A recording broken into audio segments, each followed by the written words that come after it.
Film की शुरुआत में ही बहुत ज्यादा भावनात्मक दृश्य दिखाया जाता है, जिसमें एक चट्टान के धंस जाने से एक मादा भालू की मृत्यु हो जाती है। भालू का 2 साल का बच्चा अपनी मां को निकालने की बहुत कोशिश करता है और बहुत दिनों तक भूखा प्यासा वहीं बैठा रहता है, इसी उम्मीद में कि उसकी मां उसके लिए खाना लेकर आएगी। लेकिन आखिरकार उसकी भूख और प्यास उसे उस पहाड़ी से नीचे उतार लाती है। बच्चा बहुत छोटा था और उसे ये पता नहीं था कि उसे कैसे अपनी भूख मिटानी है और कैसे अपनी प्यास बुझानी है, और वो इसी कोशिश में जंगल में इधर उधर भटकता रहता है। दूसरी तरफ हमें कुछ शिकारी दिखाए जाते हैं जो कि दूरबीन से अपने शिकार को देख रहे होते हैं और उन्हें उनका शिकार मिल भी जाता है और वो अपने इस शिकार पे गोली चला देते हैं। गोली लगी होने के बावजूद भी भालू वहाँ से भाग जाता है और अब ये दोनों शिकारी भी उसी भालू की तलाश में जंगल में इधर उधर भटक रहे थे। इसी बीच वो एक और शिकार करते हैं, जिसे पास में जाकर देखने पर पता चलता है कि उसके आंखों से आंसू आ रहे हैं। लेकिन इन शिकारियों में शायद कोई इमोशंस ही नहीं होते। भालू अपने आप को बचाते हुए एक पहाड़ी पर पहुँच जाता है, जहाँ वो भालू का बच्चा भी मौजूद होता है। भालू को दर्द से कर्राता देख वो बच्चा उसके पास जाता है और उसके घाव को चाटने लगता है, जिससे कि उस बड़े भालू को बहुत आराम मिलता है और वो भी उस बच्चे को प्यार करता है। देखने पर ऐसा लग रहा था जैसे इस बच्चे को इसकी माँ दोबारा मिल गई। एक दिन वो शिकारी अपने कुत्तों को भी साथ लाते हैं और वो कुत्ते उस गोली लगे भालू को ढूंढ ही लेते हैं। लेकिन क्योंकि उसके साथ वो बच्चा होता है, इसलिए वो उस बच्चे को बचाने के लिए उन सभी कुत्तों का मुकाबला करता है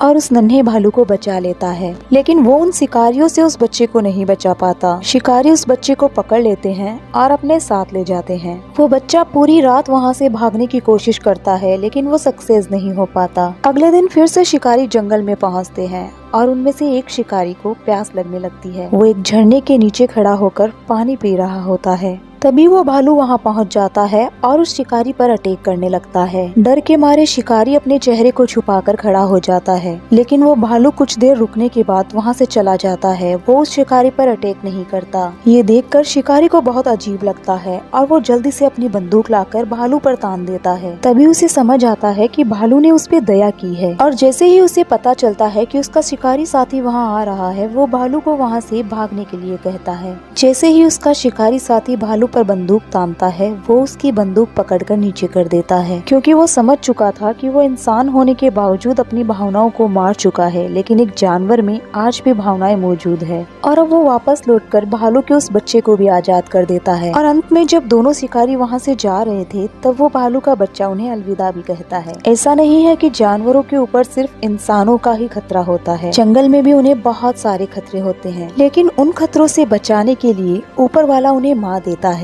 और इस तरह भालू के बच्चे को भी एक माँ मिल चुकी थी, जो न केवल उसे जंगल में रहना सिखाती है,